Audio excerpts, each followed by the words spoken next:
মহিলা সমন্বয় তামুলপুৰ জিলাৰ উদ্যোগত শক্তিৰূপা সন্মিলন। মহিলা সমন্বয় তামুলপুৰ জিলাৰ উদ্যোগত আজি তামুলপুৰ উচ্চতৰ মাধ্যমিক বিদ্যালয়ৰ প্ৰেক্ষাগৃহত দিনজোৰা কাৰ্যসূচীৰে শক্তিৰূপা সন্মিলন অনুষ্ঠিত কৰে। আজিৰ এই কাৰ্যসূচীত ৰাষ্ট্ৰ গঠন কৰাৰ ক্ষেত্ৰত মহিলাসকলৰ অৱদান তথা সমাজ জীৱনত মহিলাসকলৰ সমস্যাৰ ওপৰত আলোকপাত কৰা হয়। আজিৰ এই সন্মিলনখনৰ পৰাই সমাজখনলৈ যাতে এটা ভাল বাৰ্তা দিব পাৰে সেই উদ্দেশ্যে আজিৰ এই কাৰ্যসূচী ৰূপায়ণ কৰা হৈছে বুলি উদ্যোক্তাসকলে জানিবলৈ দিয়ে।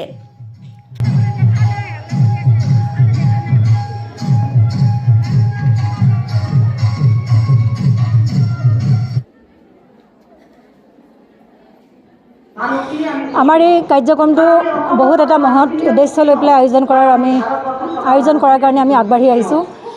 এই কাৰ্যক্ৰমটো গোটেই ভাৰতবৰ্ষতে মহিলা সমন্বয়ৰ দ্বাৰা ভাৰতবৰ্ষৰ প্ৰত্যেক জিলাতে আয়োজন কৰাৰ সিদ্ধান্ত গ্ৰহণ কৰা হৈছে।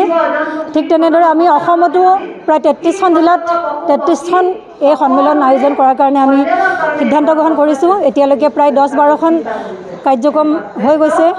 আজিও আমি এই তামুলপুৰ জিলাৰ হৈ এই তামুলপুৰ নগৰৰ হায়াৰ ছেকেণ্ডেৰী অডিটৰিয়াম হলত আমি এই কাৰ্যক্ৰমটি আয়োজন কৰিবলৈ আমি আগবাঢ়িছোঁ।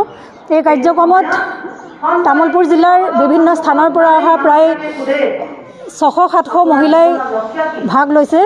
এই কাৰ্যক্ৰমৰ মূল উদ্দেশ্য হৈছে যে সমাজত যিসকল প্ৰতিষ্ঠিত মহিলা আছে, যাক আমি প্ৰবুদ্ধ মহিলা বুলি কওঁ, যেনে শিক্ষা বিভাগ, এডমিনিষ্ট্ৰেশ্যন বিভাগত, প্ৰচাৰ বিভাগত আৰু সমাজত যিসকল বিশিষ্ট অতিথি আছে, এই সকলো মহিলাকে লৈ পেলাই আমি এই সন্মিলনখন আয়োজন কৰাৰ কাৰণে আগবাঢ়িছোঁ।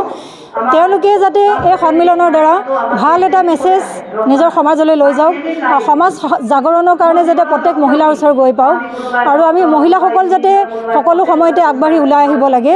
তো তাৰ কাৰণে আমি এই যি প্ৰবুদ্ধ মহিলাসকল আছে, সেই মহিলাসকলৰ দ্বাৰা যাতে আমি এই মেছেজটো গাঁও অঞ্চললৈকে প্ৰত্যেক মহিলাৰ ওচৰলৈকে লৈ যাব পাৰোঁ। তো সেই উদ্দেশ্যেৰে আমি এই মহিলা সমন্বয়ৰ দ্বাৰা এই শক্তিৰূপা সন্মিলনখন আয়োজন কৰিবলৈ ওলাই আহিছোঁ। 3টা সত্ৰত এই কাৰ্যক্ৰমটো আয়োজন কৰা হৈছে। প্ৰথম সত্ৰত উদ্ঘাটন ৰাষ্ট্ৰ উত্থানত মহিলাৰ ভূমিকা, এনেকুৱা এটা বিষয়ে প্ৰথম সত্ৰ আৰম্ভ কৰা হৈছে। দ্বিতীয় সত্ৰত আমাৰ সমাজত যিবোৰ সমস্যা আছে মহিলাসকলৰ মাজত, এই সমস্যাবোৰ আমি কেনেকৈ সমাধান কৰিব পাৰোঁ তাৰ উদ্দেশ্যেৰে এটা সামূহিক চৰ্চা বিষয় ৰখা গৈছে। তাৰপিছত আৰু এটা তৃতীয় সত্ৰ আছে। সেই তৃতীয় সত্ৰতো এটা বিষয় লৈ পেলাই আমি সমাপন সত্ৰ আৰম্ভ কৰিম। তো এই 3টা সত্ৰ লৈ পেলাই আমাৰ এই সন্মিলনখন আয়োজন কৰা হৈছে। তো ইয়াৰ পৰা যাতে মহিলাসকলে এটা ভাল মেছেজ লৈ পেলাই, ভাল এটা উদ্দেশ্য লৈ পেলাই যাতে নিজৰ সমাজত গৈ এটা ভাল মেছেজ দিব পাৰে, এয়াই হৈছে আমাৰ এই সন্মিলনৰ মূল উদ্দেশ্য।